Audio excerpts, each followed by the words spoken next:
procesal penal. Vamos a grabar la parte número 1. Lo primero que hay que señalar es, o que entendemos por derecho procesal penal. Hay que entregar un concepto general. Un concepto estándar de derecho procesal penal es el que señala el profesor Cristian Maturana Miquel, que señala que el derecho procesal penal es el instrumento para la aplicación del derecho penal. El proceso penal es el instrumento para la aplicación del derecho penal.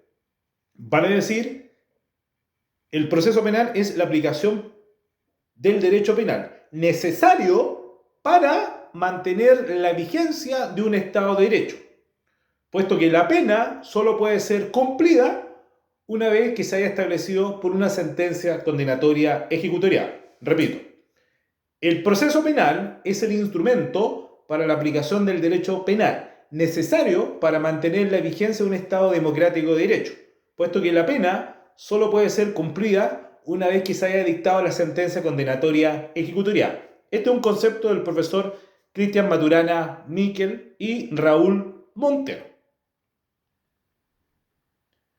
Habiendo hablado del concepto general del derecho procesal penal, conviene ahora hacer un paralelo entre lo que es el sistema inquisitivo por un lado y el sistema acusatorio o contradictorio por otro lado. Y el primer punto de este paralelo es, punto número 1 es el modelo de Estado en virtud del cual se insertan.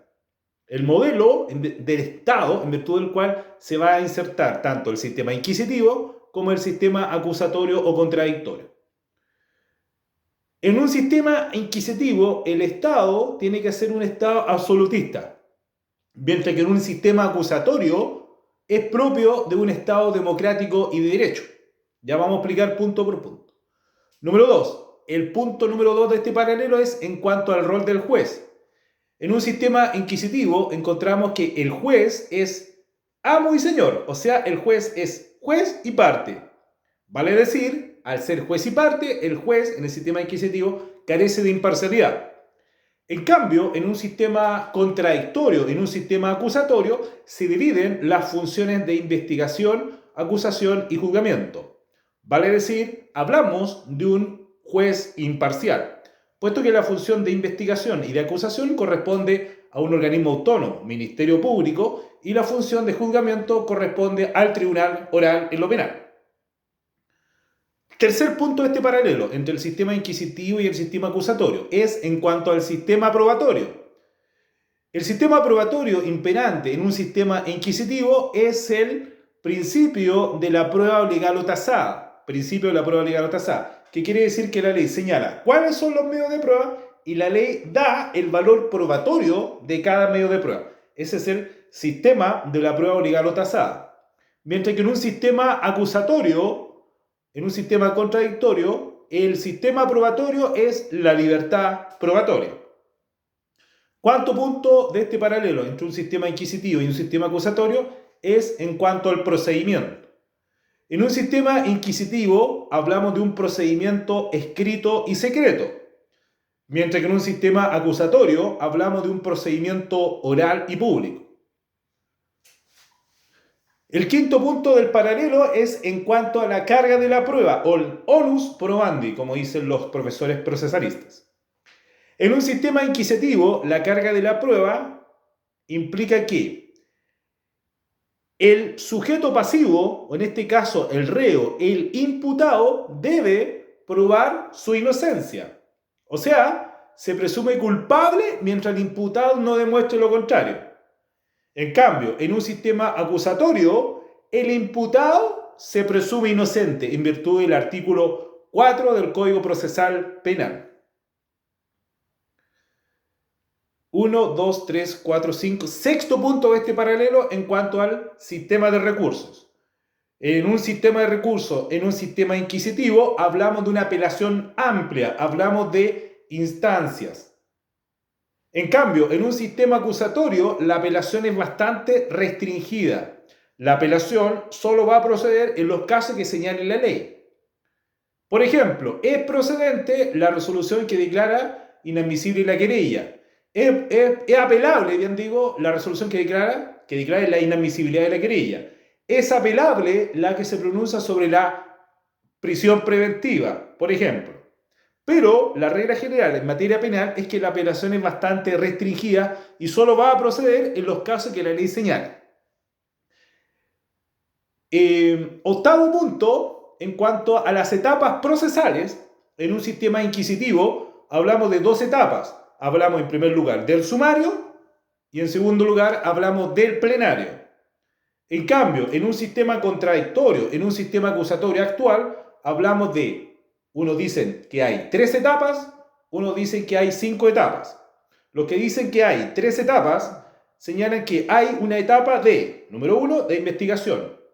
Número 2, una etapa intermedia o de preparación de juicio oral. Y número 3, una etapa de juicio oral. Otros dicen que hay 5 etapas, que está compuesto, número 1, por la etapa de investigación. Número 2, la etapa intermedia o de preparación de juicio oral. Número 3, de juicio oral. Número 4, la etapa recursiva, que es eventual. Y número 5, que es la etapa de ejecución de la pena y de la medida de seguridad, donde interviene el juez de garantía. ¿Ya? ¿Qué más podemos señalar en este punto? Ya. Eso es en cuanto al concepto de proceso penal y en cuanto a un paralelo entre el sistema inquisitivo y acusatorio. Ahora vamos a hablar de qué relación hay entre el derecho penal y el derecho procesal penal. ¿Qué podemos señalar respecto de una u otra cosa? El derecho penal es aquella rama del ordenamiento jurídico que se encarga de establecer cuáles van a ser las conductas punibles. Vale decir, si esa conducta descrita en el tipo penal calza en la conducta antijurídica culpable y penada por la ley hecho por el autor del hecho ilícito, una cosa así. Es decir, el derecho penal establece las penas y las medidas asociadas al hecho punible y la necesidad de establecer un mecanismo para esa conducta típica antijurídica y culpable. ¿Ya? Repito, el derecho penal entonces, para irlo resumiendo, es aquella rama del derecho punible que se encarga de establecer si la conducta descrita en el tipo penal se adecúa o no. En cambio, el derecho procesal penal es el conjunto de normas que, por así decirlo, le dan movilidad al proceso. ¿Para qué? Para efecto de imponer una pena al infractor de la ley penal.